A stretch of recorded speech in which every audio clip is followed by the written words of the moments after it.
Ladies and gentlemen, as you may be aware, this is Richie Benaud's final test match in England as a commentator. He's just finished a spell of commentary at the Vauxhall Inn. I'm sure you'd like to join the England and Wales Cricket Board and Surrey County Cricket Club in acknowledging the great contribution that Richie has made to cricket not only in this country but around the world. Richie, our thanks and best wishes. It's been a privilege to go into everyone's living room throughout that time. What's even better, it's been a great deal of fun. He was one of those few commentators that we have in the world where less is best. Why say something in 25 or 30 words when 5 thought-out words were more than enough? She taught me everything I know. He took me on one side behind the microphone and told me what to say and what not to say, and silence was the golden rule. He was just a brilliant, brilliant man, and I repeat, the best friend I've ever had in any sort of life at all, never mind cricket. Time to say goodbye. I can add to that, thank you for having me. Well, as Richie Benaud's death was announced at the age of 84 last night, it's time to reflect that some people deserve a perfect life, and he had exactly that, and he deserved every moment of it too. From morning everyone to all of us around the world who love our cricket so much, a man who had not only the face and the voice of Australian cricket, 64 tests behind him from 52 to 64, 28 as captain, 2,000 runs, 200 wickets, and much more besides as well. And a man who lived in Sydney, in the Coogee district, down on the French Riviera, and London. And beyond all of that, Jack Bannister, he was a brilliant bloke too. Good morning. Hello to you both. I won't say good morning because it's not, but hello to Mark and also to Quinny. I heard last night, and you just played a little bit of what I did. I first met him in 1957. That's 58 years ago, when I had my first overseas coaching job at the Wanderers Club in Johannesburg, and Australia were touring South Africa, and he played on that tour. He got over 100 wickets in all games, still a record there, and then I got to know him better and better until finally I joined the BBC television in 1987, I think it was, when Jim Laker died. And I repeat, he took me on one side and taught me everything that I know behind the microphone, and impressed on me, never ever say what the viewers can see. So many commentators nowadays do. It's the modern way, but not my way, nor Richie's way. And he said, if you can add something to what they've seen, do it. But apart from that, don't. And the other two passions we had in life were golf, because when I joined the BBC again in 87, for 15 years, we would play on every morning of a test match in Nottingham, Edgbaston and Headingley.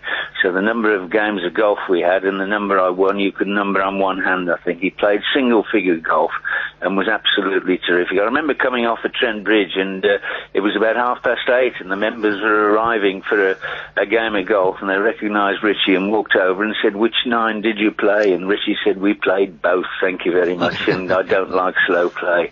And he was absolutely immense. I can keep repeating that because the two passions we had were golf and horse racing. And again, starting in 1987, we decided to start a friendly Saturday nap bet where we would each swap our own selections, and we would have 2 a year, one which ended, which began in England in April and ended at the big race in Melbourne in early November, and then the other one in Australia. And again, the thing was, he was such a student of the thing that he kept beating me when I had all the form and all the racing posts, and Richie was doing it off his own head and working things out. Absolutely brilliant. And for 15 years, well, longer than that, as I say, until about 3 weeks ago, we would speak every Saturday morning, and he developed this skin cancer in 18 months ago, and they thought they'd got the better of it, and until about 3 weeks ago, we didn't miss anywhere in the world, wherever he was, wherever I was. Every Saturday we'd exchange these nap selections, and then 3 weeks ago, his wife, Daphne, she rang me to say that he was not well. He was back in hospital. And therefore, I said, well, let's carry on the naps. And she said, oh, yes, we will. She said, because he insists that we do it. So for the last 3 weeks, she rang me last Saturday to say that could be the last one, because he was deteriorating. He couldn't take any more treatment, and he said that'll be the end of it. So that is the end of it, and the state funeral, and goodness knows what else will follow. To come, Jack, I mean, you mentioned Daphne there. She was the former secretary of E.W. Swanton. So E.W. Swanton, yes. So there was a great sort of cricket coming together there. But let's not forget, you know, we talk about leg spinners in Australia these days, of course, Shane Warne, Terry Jenner, but Richie Benaud was a pioneering leg spinner himself.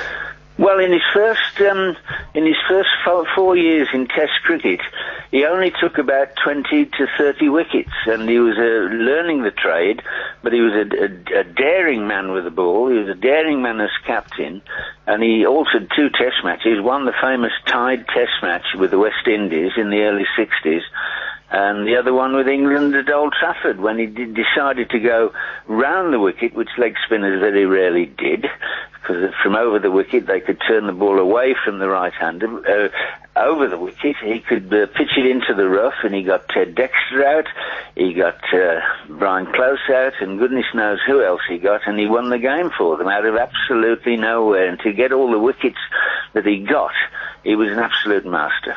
Jack, I mean, you've already mentioned about his broadcasting and the close friendship you had, and when I was just a young whippersnapper, sort of getting into that Test match special box in '85 was the first time I got to know him, with Sir Alan McGilvray and listening to you guys as well. Then he was also the perfect tutor, you know, because he had time for all of us. Oh, absolutely. And the other thing, you mentioned about London, you mentioned about Coogee and Sydney. He also had a house, which I'm not sure whether they've sold it or not in the last few months, in the south of France. Yeah. And when he came over to England for the whole summer, from April until the end of September, he would commute from France for all the big games, and that's where he lived, because he's got French and antecedents, and I can just say that Huguenot background that he had, he was very proud of, wasn't he? Oh yeah, absolutely. I mean, he's such a terrific bloke, and a great sense of humour. Whenever he said something to you, it was always slightly off key, and you've got to think about it. And the number of producers that he drove absolutely balmy with little off remarks off microphone, on microphone but off air, was absolutely terrific. He was the perfect gentleman, the perfect broadcaster, and so meticulous in everything he did. He always brought his own food to have at lunchtime and tea, carefully prepared sandwiches, exactly what he wanted. He would set up a table in the corner of the box, whichever box we were in, and there he would sit, and in between broadcasting stints he would be either studying horses or eating his food. Brilliant.